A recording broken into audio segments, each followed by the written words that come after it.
Hi everyone, welcome back to my channel. I hope you are all doing well and happy Saturday. It is another glorious day here today. I am doing something in this video that I hope you guys have never seen before. Now it's not just temporary tattoos in resin that I'm doing. We've all seen that before. I did a ton of temporary tattoos in resin 3 years ago, but we are doing a eco Jesmonite sandwich between two different types of resins. So it's a bit of a mishmash of a video, but oh my goodness me, I've had so much fun with this. This is the mold I'm using. It is the oval tray mold from Moulds and Shapes, measuring around 30 centimeters in length. Now you can use anything you want with this. It just has to be deep enough to handle 3 layers of pouring mediums. But I also have my new little squeezy bottles as well. I put an order in for that. Now, the hardest part for me was choosing which temporary tattoo I wanted to use in this project. Now, again, I just chose this one because I just felt like it had the most going on and it had the most fun visually for it. But I'm not going to stick this directly in the mold. I'm going to stick it on a layer of resin. Like I said, I'm making a Jesmonite sandwich, sadly not edible. The resin I'm using in today's video is the XTool resin. All of the details are down below. I do work with multiple different resins now, which is fantastic. So any code you need, do check out my description box and everything will be down there. Now, I measured off screen, it was just easier, but this XTool resin is a 1-to-1, which is really helpful. And I also put my XTool bottle part A into a hot bath for a while because my craft room did get quite chilly overnight. On the day this was filmed, it was cold. So it's always important to get those air bubbles out and put your bottle part A into a hot bath. Sometimes if it's been freezing cold, I do put both bottles into a hot bath, but I wouldn't necessarily recommend that.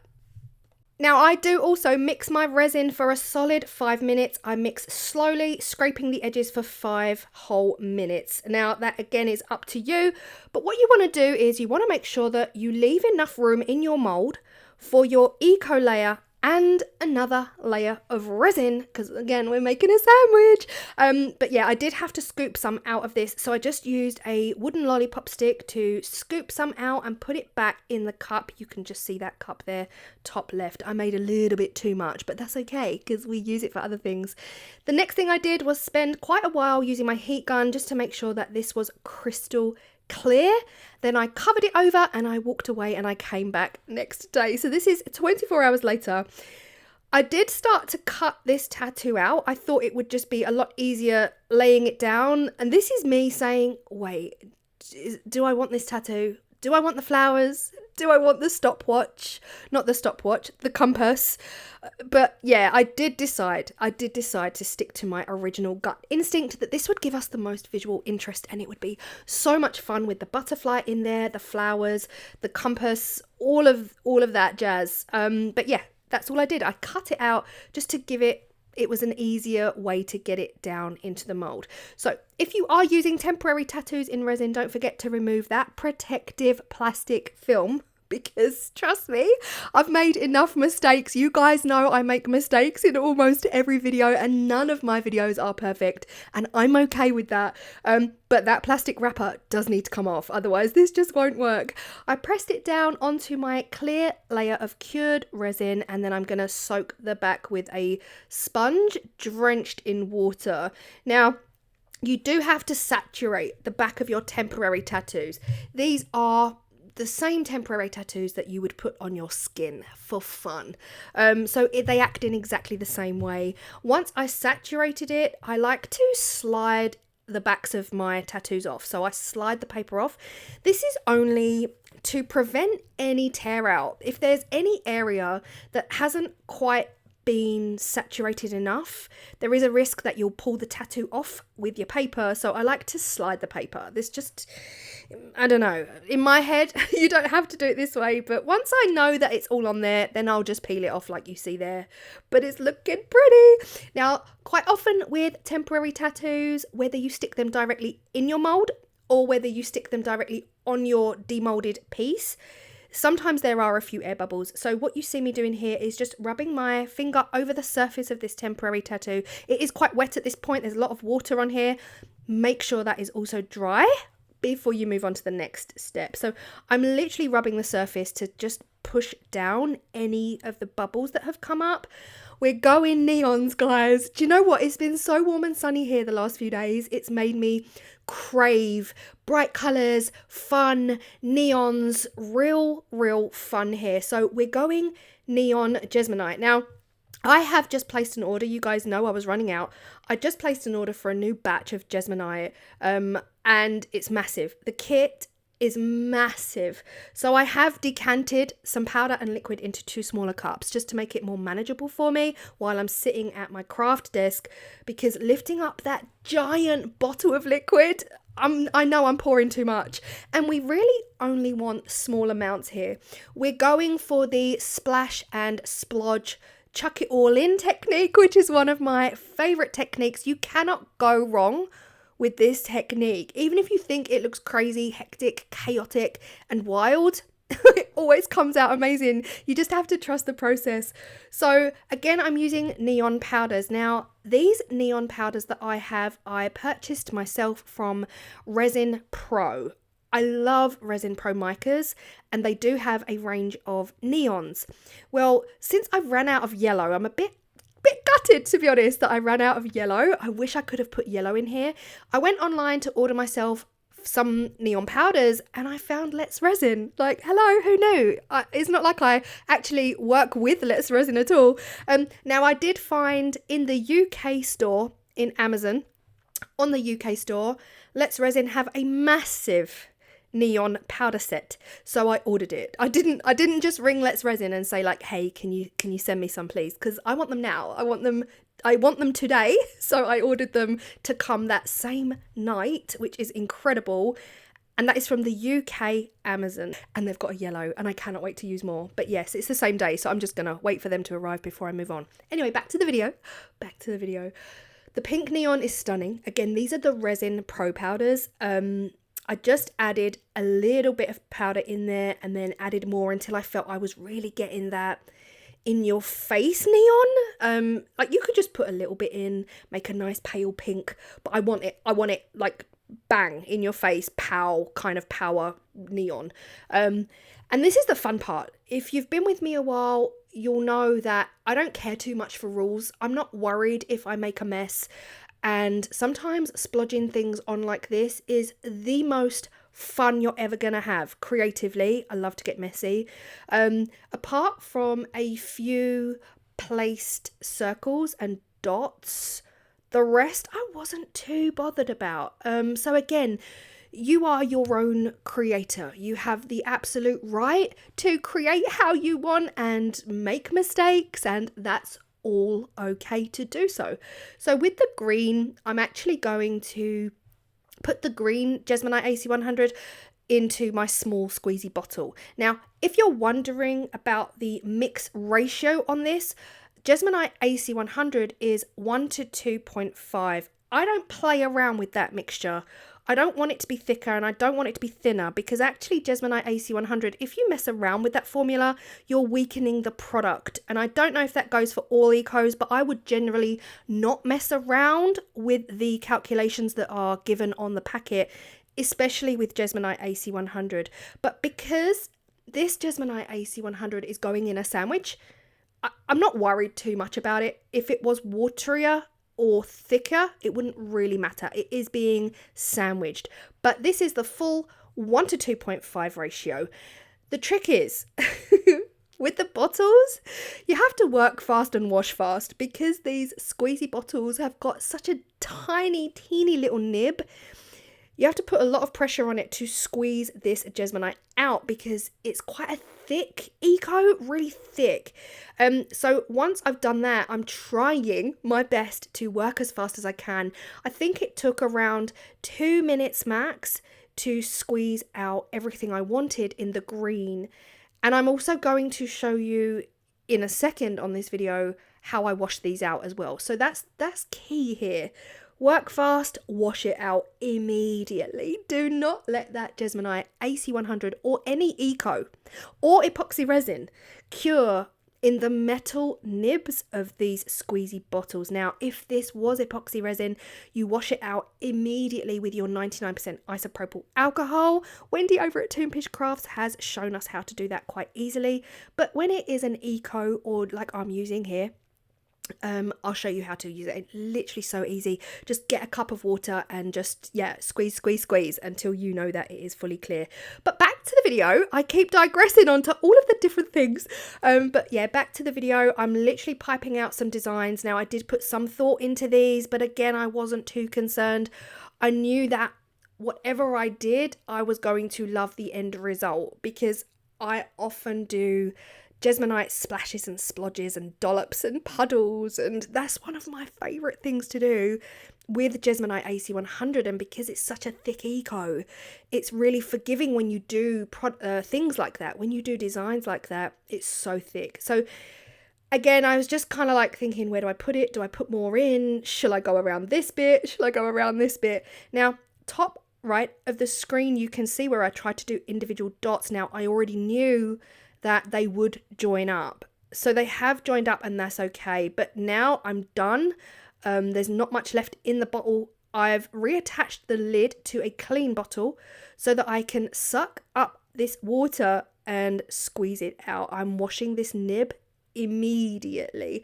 So that is it. That is all you have to do to wash these nibs. Now, once this is clean and I'm happy that the nib is clean, I then run into the bathroom into a bucket of water and I wash the bottle out. But I'm not as worried about the bottle as I am the nib, because if anything, you can just, once it's dried, you can crack it and just smash it all up in the bottle and it will just fall out into crumbs. So yeah, wash them nibs. Now, some of the green does get stuck down on the inside of the nib, so just get a cotton bud and wipe out as much as you can. But honestly, it does the job. It was fine. Next up, we have the orange. Now, I'll be honest, I said it earlier in the video, I was a bit gutted I didn't have any neon yellow. I feel like neon yellow would have really made this project pop, but I've got some coming in the post, so it's okay. With the neon orange, it needed a bit more powder. Again, yes, this could be changing. This absolutely could be changing the well, it will be, because I've mixed the Jesmonite AC100 1.1 to 2.5. Adding even more powder will make it thicker. And that's okay because we're sandwiching it.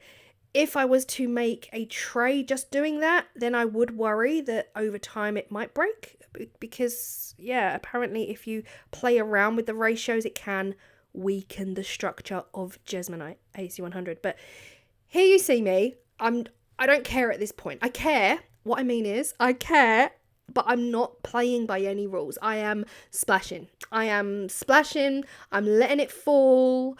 Make sure you don't go near the edges as well, because I don't want my two pieces of resin to come apart where there was Jesmonite in between.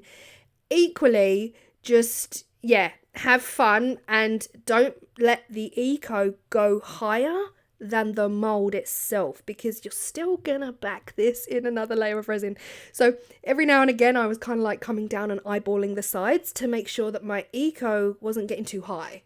If it was, I gave the tray a little bit of a tap just to make sure that it doesn't get any higher than the tray itself. I hope I'm making sense here, but guys, this was so much fun. If you've been with me a while, you'll know I love this kind of abstract, no rules, no fear of judgment. You know, if you get something wrong, just go for it, have fun, slap it all on there. I promise you the results are gonna be worth it.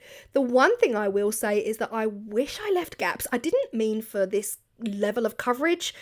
I wanted to leave some gaps so that my background resin would also show through.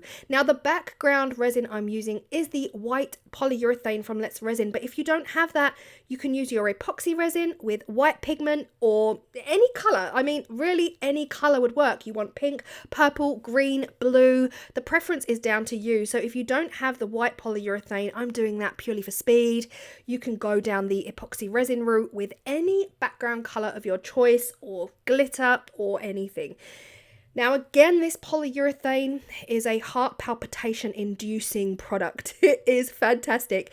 It is measurable 1-to-1 and then you mix for just 30 seconds. After literally 10 seconds, you feel it heating up in your hands and you know you're running out of time to get this poured, or it is going to set in the cup, and we definitely do not want that. So 30 seconds on the mix time, and then we pour. So I did cut some of that out. You don't need to sit and watch me stir for 30 seconds fully, but here we are pouring it on, and because it is like a water at this point, it's pure like a water, it pours like a water, I know that it is going to get down into all of those Jesmonite nooks, and it doesn't matter if it doesn't, because this is a Jesmonite sandwich. So we have a bottom layer of epoxy resin, a middle layer of Jesmonite, and then a top layer of that polyurethane. And wow, of course that was sped up because, you know, it dries so fast, it cures so fast. It's a 10-minute demold, and here we go.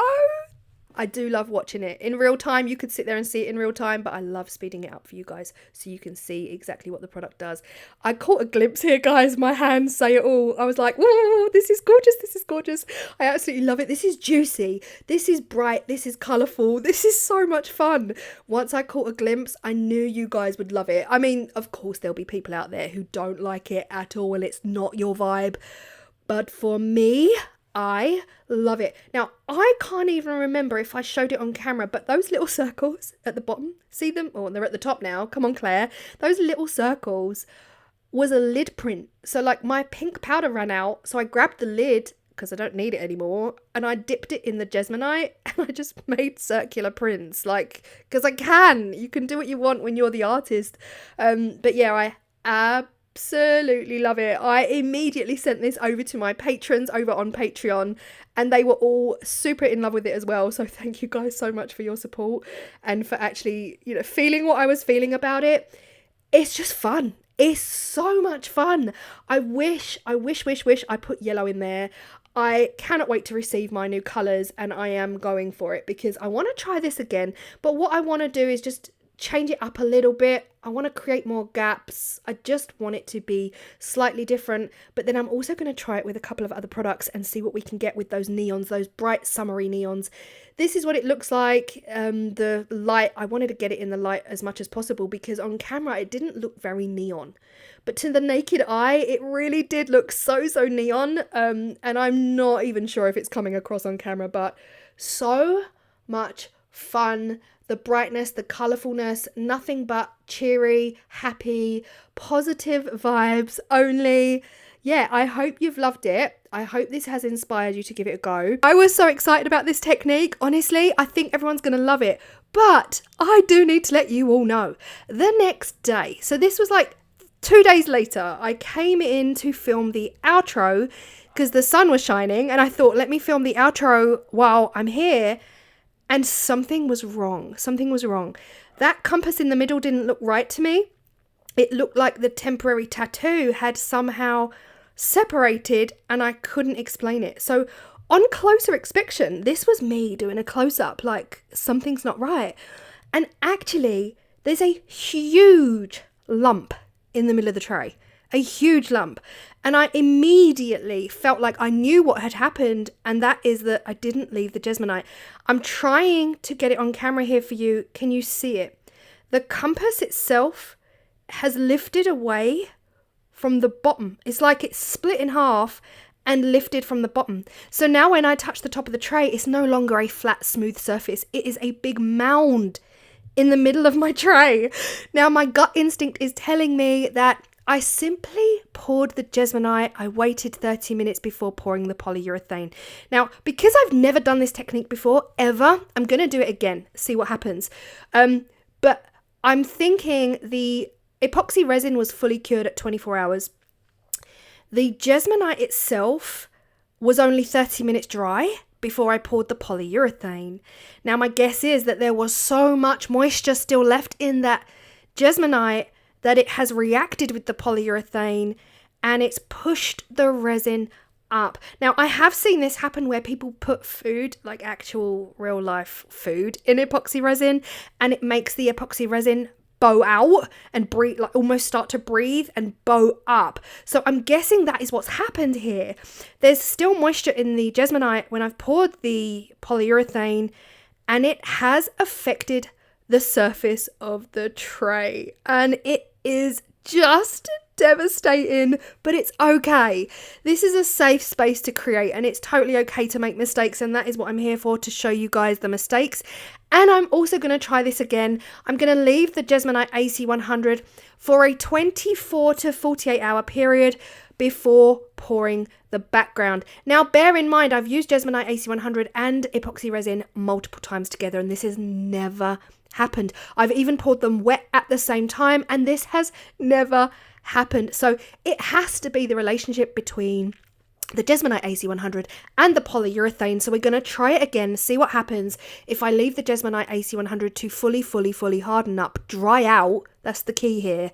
Dry out before I pour that background, and we'll see what happens. But either way, I hope you feel inspired by this video. If I was to say to you guys to try this, I would say wait for the Jesmonite AC100 to fully dry out, or your Eco, 24 hours to 48 hours, and pour an epoxy resin background to start with and see how you get on. I don't want you guys going ahead and doing this exactly in case you get the same results I did, so I'm here to let you know something's amiss. So hold that thought, and I'm going to try it again, and we'll come back and see what we can do to make it perfect without ever being perfect. I'll see you all in the next video. Bye!